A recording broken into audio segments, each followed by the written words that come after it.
नमस्कार दोस्तों, क्या वाकई MQ-9 ड्रोन को ब्लैक सी में डिस्ट्रॉय करके गिराए जाने की घटना अमेरिका और रशिया के बीच सीधी लड़ाई शुरू करवा सकती है? क्यों रशिया ने इस ड्रोन को एयर टू एयर मिसाइल से डिस्ट्रॉय करने की बजाय ऐसे अनोखे तरीके अपनाए कि जिनसे अमेरिका टेंशन में आ गया है? ये सारी डिटेल्स जानेंगे इस वीडियो में। नमस्कार दोस्तों, मेरा नाम है अमित और मैं स्वागत करता हूं आपका अमित अपडेट्स चैनल पर। तो चलिए दोस्तों शुरू करते हैं। अमेरिका की तरफ से एक बड़ा खुलासा किया गया है।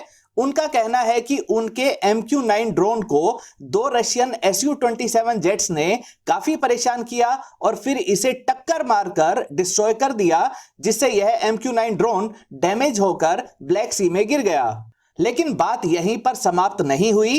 अमेरिका को पता है कि जिस MQ-9 रीपर ड्रोन को इतनी महंगी कीमत पर वह दुनिया के देशों को बेचता है, अगर उसके बारे में यह डिटेल लोगों को पता चलती है कि इसे बहुत आसानी से ट्रैक करके डिस्ट्रॉय किया गया है, तो इससे इस MQ-9 ड्रोन को बहुत बैड पब्लिसिटी मिलेगी और इसका बुरा असर दूसरे देशों को इसे बेचने के समय में देखने को मिलेगा।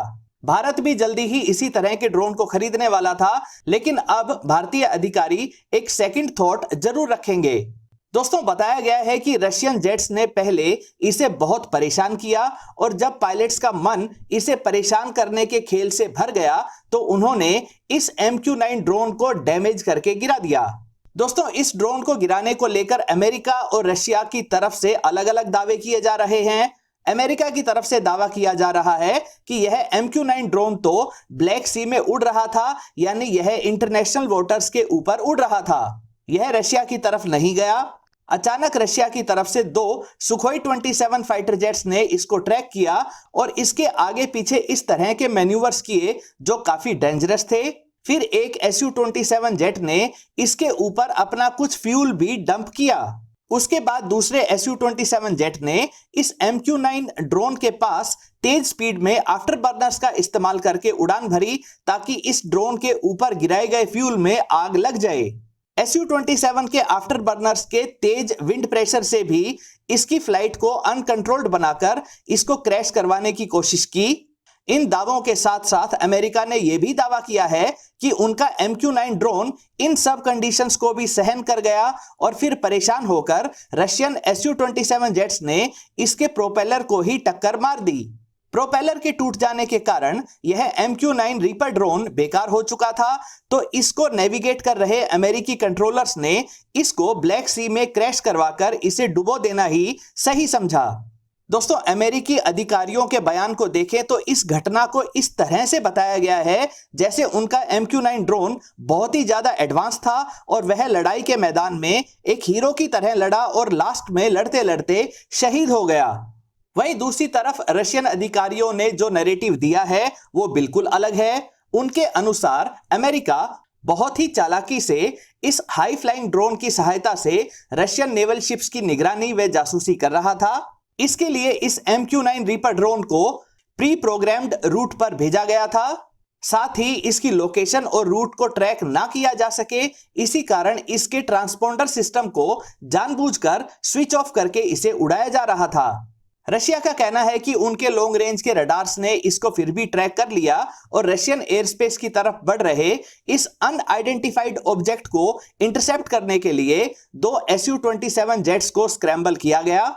सैटेलाइट ट्रैकिंग व दूसरे पैसिव तरीकों से जैसे ही अमेरिकी कंट्रोलर्स को रशियन जेट्स की मौजूदगी का पता चला, तो उन्होंने मजबूरी में इस MQ-9 ड्रोन से शार्प मैन्यूवर्स करवाने चाहे ताकि इसे वापस सही सलामत अपने एयर बेस तक पहुंचा सकें। इन्हीं शार्प मैन्यूवर से इस ड्रोन की स्पीड काफी कम हो गई और सडन लॉस ऑफ पावर की वजह से यह ड्रोन क्रैश हो गया। रशियन अधिकारियों की माने तो उनके Su-27 फाइटर जेट्स को इस MQ-9 ड्रोन के क्रैश होने से कोई लेना देना नहीं है। दोस्तों, वैसे भी एक ड्रोन और एक फाइटर जेट के बीच कोई मुकाबला बनता नहीं है, लेकिन यह अमेरिका का बेहद एडवांस्ड और महंगा ड्रोन था। MQ-9 रीपर ड्रोन की कीमत लगभग $40 मिलियन पर ड्रोन है। रिमोटली कंट्रोल्ड इस रीपर ड्रोन की रेंज 1900 किलोमीटर तक है और यह मैक्सिमम 480 किलोमीटर पर आवर की स्पीड से भी उड़ सकता है। यह फाइटर जेट की तरह 50,000 फीट तक की ऊंचाई पर भी जा सकता है। साथ ही यह सटीक निशाना लगाने के लिए 4 हेलफायर मिसाइल्स को भी कैरी कर सकता है। वहीं Su-27 जेट की बात करें तो यह एक हैवीवेट कैटेगरी का फाइटर जेट है जिसमें 2 पावरफुल AL-31 इंजन लगे हैं। इन 2 इंजन्स की मैक्सिमम थ्रस्ट 246 किलोन्यूटन तक है। Su-27 jet 2500 kilometre per hour की स्पीड से उड़ सकता है और इसकी रेंज 3500 किलोमीटर तक है। पुराने हो चुके Su-27 जेट्स की कीमत भी लगभग $40 मिलियन ही रहती है। ये जेट्स खास तौर पर अपनी मैन्यूवरिंग कैपेबिलिटी के लिए जाने जाते हैं। दोस्तों, यहां आपके मन में एक सवाल उठ रहा होगा कि रशिया ने इस MQ-9 ड्रोन को सीधे एयर डिफेंस सिस्टम की मिसाइल से ही अपना टारगेट क्यों नहीं बना लिया? अगर फाइटर जेट से ही डिस्ट्रॉय करना था तो इस स्लो स्पीड वाले ड्रोन को एयर टू एयर मिसाइल से भी तो निशाना बनाया जा सकता था। और अगर रशियन जेट्स इसके इतना नजदीक पहुंच गए थे तो कैनन फायर से भी आसानी से और बेहद कम खर्चे से इसे डिस्ट्रॉय किया जा सकता था। तो दोस्तों, यहां हमें यह समझना होगा कि एरियल कॉम्बैट को लेकर कुछ इंटरनेशनल नियम हैं, उन्हें फॉलो करना होता है। अगर दुश्मन का फाइटर जेट, बॉम्बर जेट या ड्रोन अगर हमारी एयर स्पेस में घुस आता है तो उसे चेतावनी देकर वापस जाने के लिए कहा जाता है। इसके लिए कभी कभी फाइटर जेट्स को भी भेजा जाता है ताकि वे दुश्मन देश के फाइटर जेट्स या बॉम्बर जेट्स को अपनी एयर स्पेस से बाहर तक एस्कॉर्ट करके वापस आ जाएं। अक्सर रशियन और अमेरिकन जेट्स एक दूसरे की एयर स्पेस में घुस आते हैं और फिर इनको एस्कॉर्ट करने के लिए फाइटर जेट्स को स्क्रैम्बल किया जाता है और ऐसे एनकाउंटर होना बेहद नॉर्मल बात मानी जाती है। अगर दुश्मन का एयरक्राफ्ट बिल्कुल भी इंस्ट्रक्शंस को नहीं मानता है तो इसे फोर्सफुली अपने एयरबेस पर लैंड करवाया जाता है, यानी जहां तक हो सके एयर टू एयर मिसाइल्स या कैनन का इस्तेमाल नहीं किया जाता है।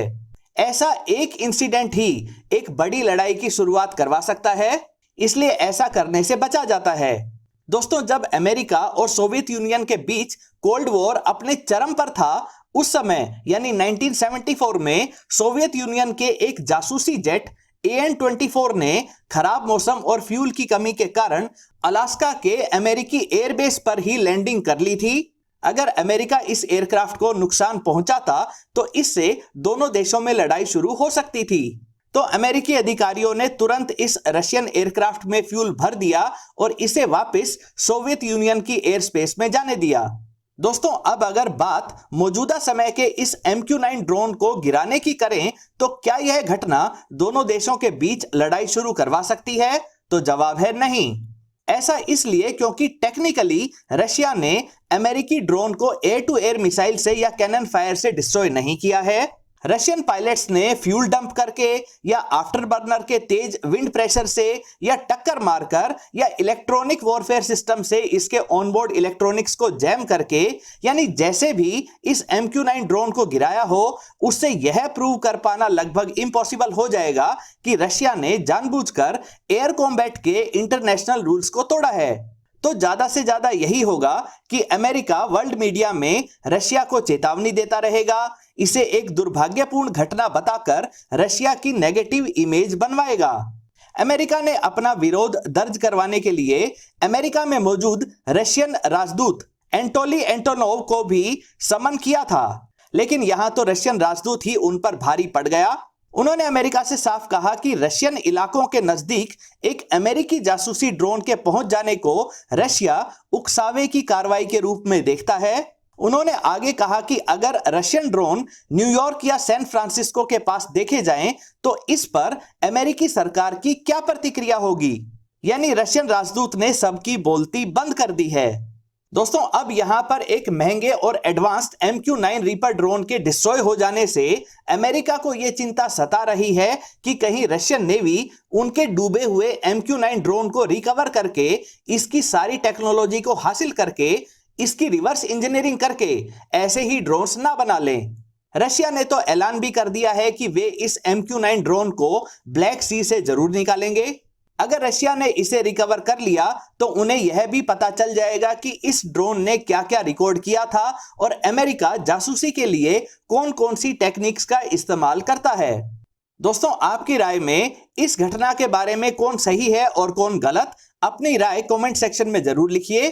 दोस्तों उम्मीद करता हूं ये वीडियो आपको पसंद आई होगी। अगर ये वीडियो आपको अच्छी लगे तो इसे लाइक करिए, दोस्तों के साथ शेयर करिए और चैनल को सब्सक्राइब करना ना भूलें। नमस्कार।